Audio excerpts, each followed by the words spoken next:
What's up, everyone? This is Said Says, Serial Killer Edition. In this segment, I guess you can say our serial killer had a bit of a sweet tooth. His name, Dean Arnold Corll, also known as the Candyman. Corll was born in Fort Wayne, Indiana on December 24th, 1939. His mother, May Robinson, and father, Arnold Edwin Corll, fought frequently during their marriages, which ended in divorce twice. May Robinson got married again to Jake West, which also ended in divorce. After that, she opened up a shop called Corll's Candy. While working at the candy shop, Corll made some advances towards a teenage employee who also happened to work there. The teenage employee went forward to Corll's mother, who was the head of the company, and told her what had transpired. Corll's mother didn't like this at all and fired the teenager. Sometime later, Corll was drafted into the U.S. Army where he had his first homosexual experience. After, he was honorably discharged and he went back to the candy company where he met 12-year-old David Owen Brooks. Brooks and Corll built up a very strong bond over the years, and Corll became kind of a father figure to Brooks until Corll decided to offer Brooks some money to perform some services. Then, on September 25th, 1970, Corll abducted his first victim. His name was Jeffrey Allen Conan, who was hitchhiking from the movies.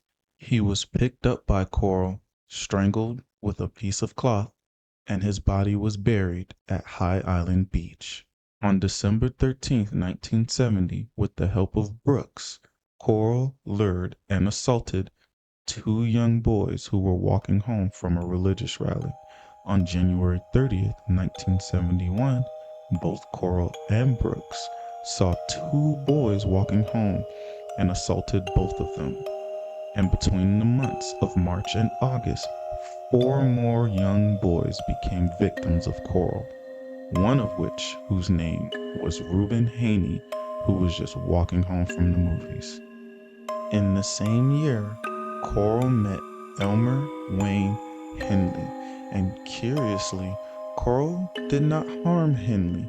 Instead, he offered him the same job he offered to Brooks. Henley didn't want any part of this, but because his family needed the money, he agreed to be part of Corll's monstrous crimes. On August 7th, 1973, Henley invited Timothy Curley and Rhonda Williams to a party that was being hosted at Corll's house.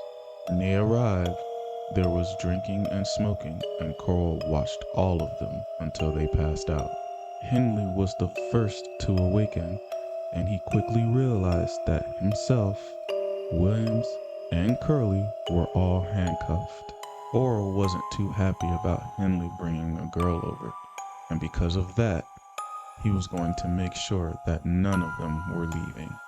Henley told Corll that he wanted to join in on the handling of Curley and Williams.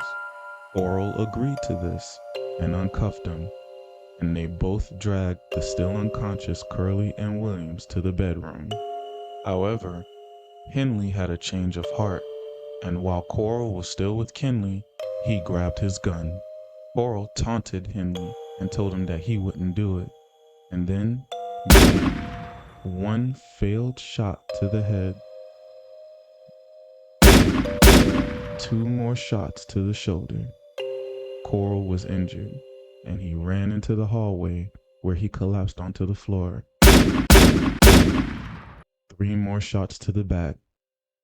Corll was gone. After releasing Curley and Williams from their restraints, Henley called the police, and both Henley and Brooks were sentenced to life in prison.